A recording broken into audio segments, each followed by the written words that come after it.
evening, students. Today we are going to start your new topic, hospital and clinic pharmacy. First of all, we will discuss about what is hospital. तो hospital को हम कैसे define कर सकते हैं? It is an institution of community health where the specialised complex organisation which makes use of physician, surgeon and team of technical staff. ये ऐसे organisation होते हैं जिसमें लोग डॉक्टर्स की, सर्जन की और टेक्निकल और नॉन टेक्निकल स्टाफ की टीम को अपने पर्पज़ के लिए यूज़ करते हैं। बाकी आपको पता है हॉस्पिटल में जो फैसिलिटीज़ मिलती है उसमें डायग्नोसिस होता है, थेरेपी होती है, रिहेबिलिटेशन होती है, प्रिवेंशन होती है, एजुकेशन होती है और कई बार सर्च भी, कुछ हॉस्पिटल में सर्च भी होती है। It is definition of the hospital and functions of the hospital. आप हॉस्पिटल लोग बनाते क्यों हैं या हॉस्पिटल को यूज़ क्यों करते हैं? फंक्शन में सबसे पहला फंक्शन है to raise the quality of law and general standards for medical practice. Medical practice के मिस यूज़ को रोकने के लिए हम लोग हॉस्पिटल को बनाते हैं कि वो लॉ के अकॉर्डिंग जनरल स्टैंडर्ड्स पे काम करें।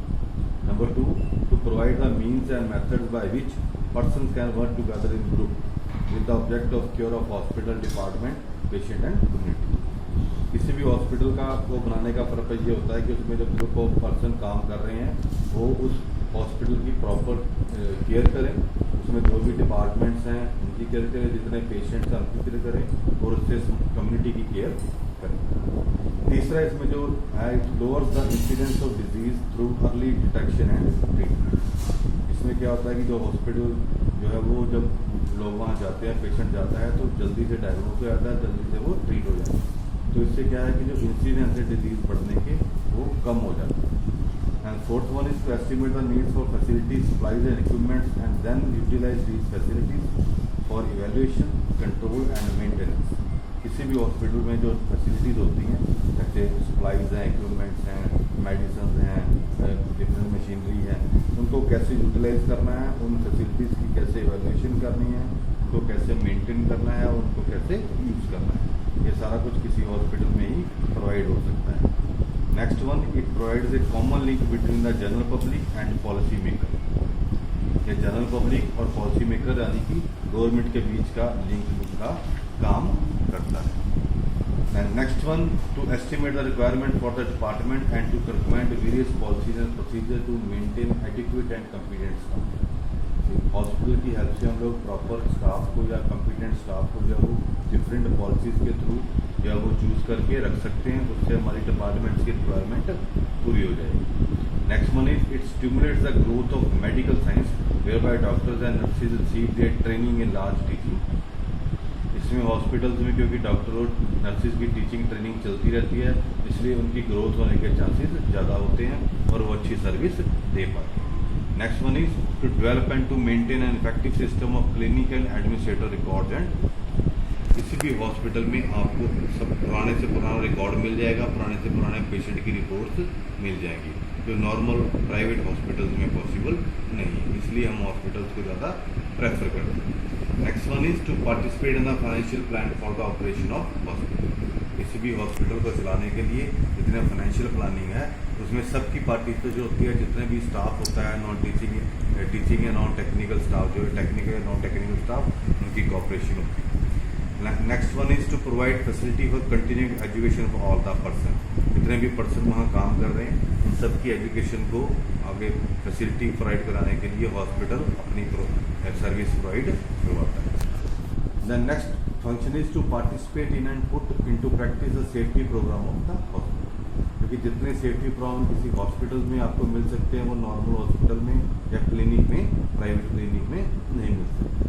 And last one is to initiate, utilize and participate in research projects designed for improvement of patient care and other hospital services। Hospitals में हम पेशेंट की केयर के लिए या पेशेंट की सर्विसेज के लिए जितने भी प्रोजेक्ट्स हैं उनको प्रॉपरली डिजाइन कर सकते हैं, स्टार्ट कर सकते हैं और उनमें पार्टिसिपेट करके उनको यूटिलाइज भी कर सकते हैं। इससे पेशेंट्स को बहुत ज़्यादा फायदा होगा। These are the functions of the hospital. Then classification of hospital.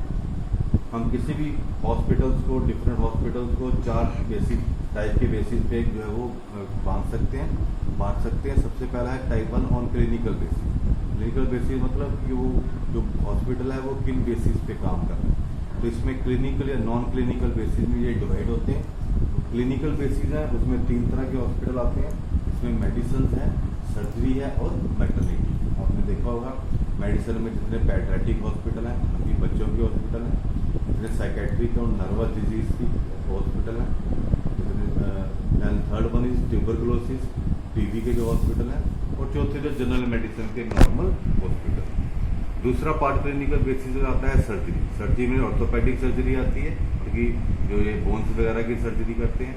दूसरी गायनोकोलॉजी आती है, मतलब ये मेल और फीमेल डिजीज के साथ कनेक्टेड होती है। Then ENT, ear nose and throat के जो स्पेशलिस्ट होते हैं वो सर्जरी के under. Third one is the maternity hospital. इसमें शॉर्ट टर्म हॉस्पिटल होते हैं और long term hospital. Short term hospital में क्या है कि चेकअप करके या शॉर्ट टाइम के बाद पेशेंट को रिलीज कर दिया जाता है। लॉन्ग टर्म में पेशेंट को थोड़े दिन के लिए एडमिट करके रखते हैं।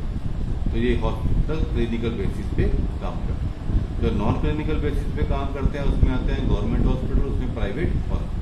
तो गवर्नमेंट हॉस्पिटल अगर होगा तो जैसे आपने देखा आर्मी हॉस्पिटल्स हैं, नेवी हॉस्पिटल्स हैं, आपके सिटी हॉस्पिटल्स आते हैं, जनरल हॉस्पिटल्स आते हैं, सिविल हॉस्पिटल्स आते हैं, उसमें बिग हॉस्पिटल्स आते हैं, या एम्स जैसे PGI जैसे हॉस्पिटल्स भी गवर्नमेंटल नॉन क्लिनिकल बेसिस में आते हैं। दूसरी नॉन गवर्नमेंट में आते हैं वो सारे प्राइवेट हॉस्पिटल जो प्रॉफिट करते हैं, एज ए बिजनेस यूज करते हैं। या जो नॉन प्रॉफिट नॉन गवर्नमेंट के होते हैं उसमें चैरिटेबल आ गए, चर्च के हॉस्पिटल आ गए, कम्युनिटी हॉस्पिटल आ गए, मिशनरी हॉस्पिटल आ गए। तो ये सारे के सारे जो है वो क्लिनिकल बेसिस पे काम करते हैं। दूसरे इसमें जो टाइप्स हैं the basis of size. Hospital के साइज के बेस पे भी उसको जो हम लोग जो है क्लासीफाई करते हैं। पहला इसमें आता है लार्ज हॉस्पिटल, इसमें 1000 या उससे ज़्यादा बेड्स होते हैं।